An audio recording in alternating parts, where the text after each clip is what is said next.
Being ruled by desire, and we're back to this one again.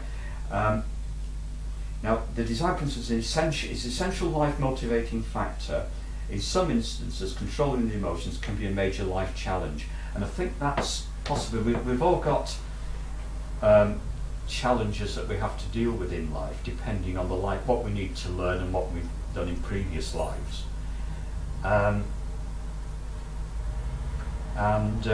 If we don't control our emotions, then that will just compound in a future life. If we do attempt to control our emotions, then that will reinforce itself, and the next time round it will be slightly easier for us. As I've always believed, if you avoid a challenge in life that you're meant to face, then that challenge is going to come round again. Now, the problem with not controlling the emotions, it usually impairs the functions of the practical mind, and it certainly might hamper spiritual progress.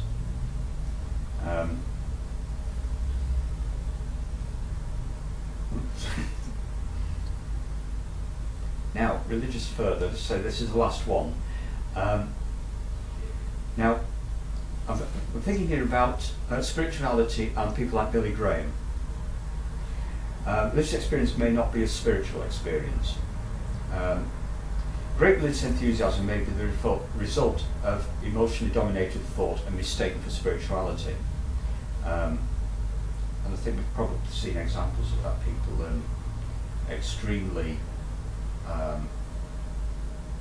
enthusiastic about being saved and that sort of thing. That does not necessarily mean it's a spiritual experience.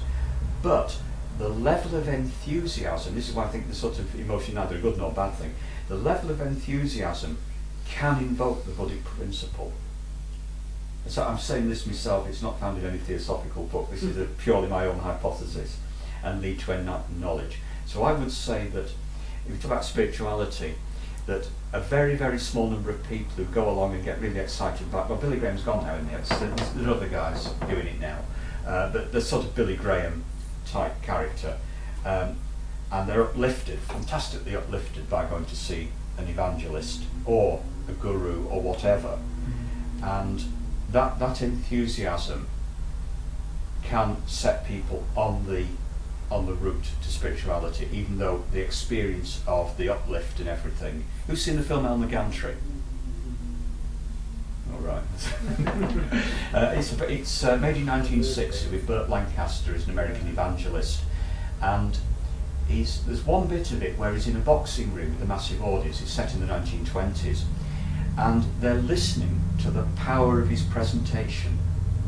They're not actually listening to what he's saying. Listen to the power of his presentation. They're being uplifted by it. They did that with Hitler, didn't they? Well, yeah, there's an analogy there, yeah. It was his... The power of the... Oh, yeah. It carried everybody along. Yeah. As people used to say afterwards, don't remember what he said. Yeah, it's the power, yeah. The experience, Some people can do that. Yeah. Lots of people do. But they do say that the Nuremberg rallies were spiritual gatherings at which people were converted. Nothing else. So how do you know whether you're being deluded or not? Because faith is this. You have to decide for yourself. Because if you think that the Holy Spirit, as with the evangelists, they say that they're filled with the Holy Spirit and can heal people and all that sort of stuff. But if you start doubting it, then you're sort of doubting your faith in a way. Yes, so you're onto guilt as a form of manipulation there. Have you got faith? You can only decide for yourself, and if you have doubts, you have to address those doubts. The idea that an evangelist who tells people you have to believe, no, if you've had trouble believing, you have to address that trouble in believing. You can't just say believe it because you're told to believe. You have to make your own decisions somewhere along the line. And some people believe... It goes back again to religion being what other people tell you to believe. And spirituality being what you believe because you have to find your own route. It's two different things. Yeah, but the mind has a way of deluding itself. That's what I'm trying to say. Our minds we are deluded by. Yes, but if you think you believe something, then just trust it for things.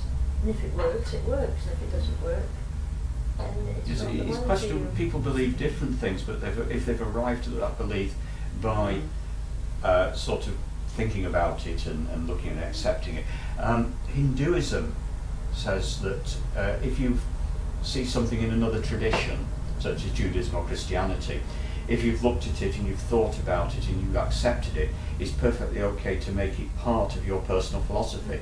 And that's how Gandhi could quote the Sermon on the Mount, even though he wasn't a Christian, although he had to relearn to be a Hindu as well, because he read the Bhagavad Gita in English, in English translation. He had to relearn his Indianness, and so did Nehru. They had to relearn to be Indians because they were British. They've been trained as British lawyers.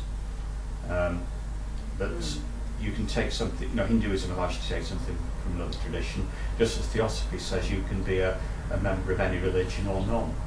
Yeah. No, it's just this funny idea of faith, that. Faith.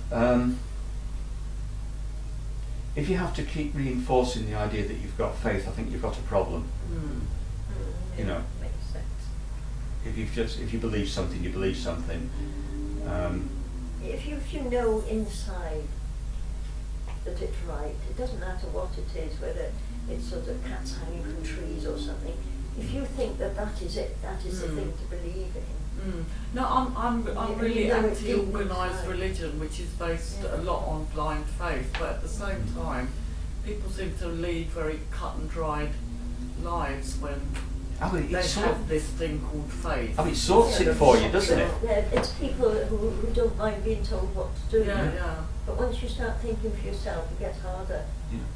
Having faith in yourself or your ability to choose what's right. Yes.